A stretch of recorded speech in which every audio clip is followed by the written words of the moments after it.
The government is preparing to introduce stricter immigration rules, including tougher English language requirements as part of new reforms. Let's make sure we say our English very well in this little piece. Exactly. Yeah. We'll be judged otherwise, won't be kicked out. People wanting to work or settle in the UK will need to demonstrate a more advanced level of English, similar to A-level qualification. But should you be fluent in English in order to stay? Hassan Akkad, a filmmaker who's a former Syrian refugee and an ex-English teacher, says migrants coming to the UK should have as good a standard of English. But journalist Oliver Kamm says migrants shouldn't be mandated to speak fluent English or be restricted if they don't. Good morning to both of you. Thanks for coming in to talk to us. Hassan, let's start with you because you've been through this yourself, haven't you? Why do you think that it's vital that those wanting to come here and settle here have a good standard of English? So I've been through the system, and recently, 2 years ago, I applied for my citizenship, where they actually ask you for an English test. And an English test was a spoken English test, where I was welcomed for 2 minutes to speak about a topic of my choice.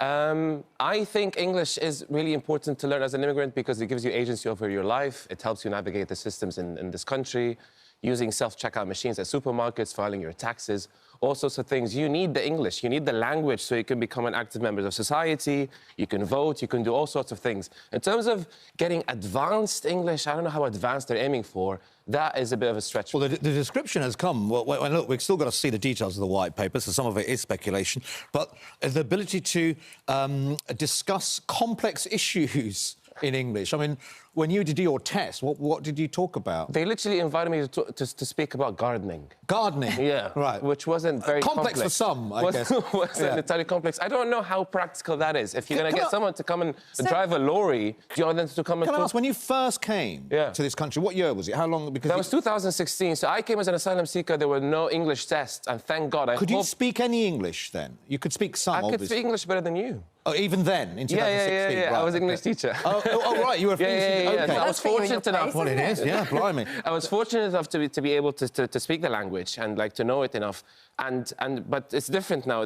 I came as an asylum seeker, not as an immigrant, not as someone who's coming to get a job. Yeah, although I think this will apply to asylum seekers. Yeah. But, Oliver, interestingly, you say that this could have adverse effects by insisting and mandating that people speak a certain standard of English. Yes. Why is that? No disagreement from me with Hassan that to manage your life in British society, to have agency, you need to be fluent in English. That's not the issue between us. The issue between us is to what extent is it an existing problem that will be addressed by the government's proposal, and how you get to a stage of encouraging and persuading people and allowing people, educating people to speak better standards of English. So do you not think it would help social cohesion? Is that your point, then?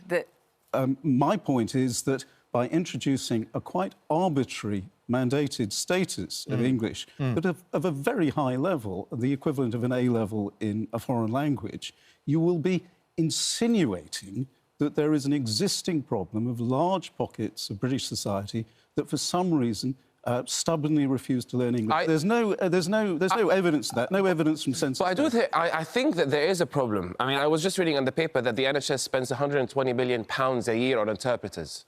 So that is a bit of a problem. If you can't actually go to A&E and ask help for yourself by just speaking the language, but maybe that's for people who've just arrived, because this English test will happen later. So some people who've just arrived from Afghanistan or Syria, they may not speak English initially, but they still need NHS help. If you've just arrived from a war-torn country, I don't think we should be testing you for your English. Thank you so much for coming, for your resilience, and for You're talking about sort of working migrants. But if someone, this is for economic migrants, people who are getting jobs. I think the bare minimum is to speak the language. Now, regarding the level, no, aiming for A-level, I don't think most of our politicians don't speak English to an A-level, up to an A-level. So what's going on here then, Oliver? If we're hearing from the Labour Party of all parties, really. You wouldn't expect this from the Labour Party. That's making a big issue this English language that we've already got. It seems like we've already got a test in place that Hassan has done, that you do when you want to get this permanent residency after 5 years. So what is going on then? What do you think the Labour Party are doing? Are there political motives here? There are political motives. The issue or the motivation behind the government's proposals is not to encourage people to acquire a higher standard of English. It is to naturalise fewer people. That's the political motivation behind it. I don't think there's any economic rationale for that. There are substantial labour shortages in important sectors in the British economy, and my concern is that it perpetuates the notion that there is a big social problem of immigrant populations who stubbornly refuse to learn English. And if the figure, Hassan, of 120 million in interpreting services in the NHS is correct, I think it's slightly overstated, but if it's that sort of order, it's still only about, at a rough guess, 0.01% of the total expenditure of an NHS trust. And to give people proper diagnosis and treatment, that's very cheap at the price. Hassan, let's sort of reverse the sort of roles here. Imagine if, and we know 240,000 Brits are in Dubai at the moment. And they can only say inshallah in Arabic. Exactly. Literally beyond inshallah. And that's increasing by a huge amount of people going to Dubai and Abu Dhabi. I was in Abu Dhabi recently, and there is this sort of thing that they want people to experience their culture. They don't want to become English, and Anglicised, if you like, as a term. But so therefore, should Britain be encouraging Brits? Yes. Susan from Essex is going to do some influencing on the beach to do it in Arabic. I agree with you that Labour is actually chasing headlines and they're afraid of reform, and that's why they want to seem that they're getting a grip on immigration by enforcing A-level tests on immigrants. We always expect more of immigrants than we expect of us, Brits. I mean, I speak as a British citizen as well. And the same thing, British economic migrants from Dubai to Singapore to France, and even people who are on beaches in Benidorm in Spain, we are notorious for not speaking a second language, British people. Yeah. So we should practice what we preach. Yeah. Looked at from anywhere else in the world, the idea that English of all languages is under threat, is embattled from people who stubbornly refuse to learn it, is absurd. To the extent that there's any problem in British society, it's, first of all, remediable in the short term by properly funding ESOL courses to the extent that they are, in effect, free, which is what Germany does, the equivalent in Germany.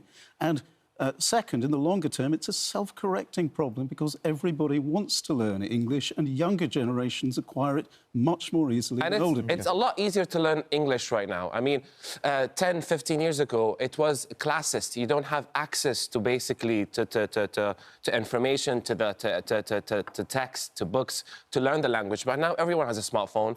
Everyone's got AI. So it's gone a lot easier to learn a language. So that's why I think that expecting people to speak a certain level of English, good, it works. I think it's better for the country, for social cohesion, for economy, for people's integration into society.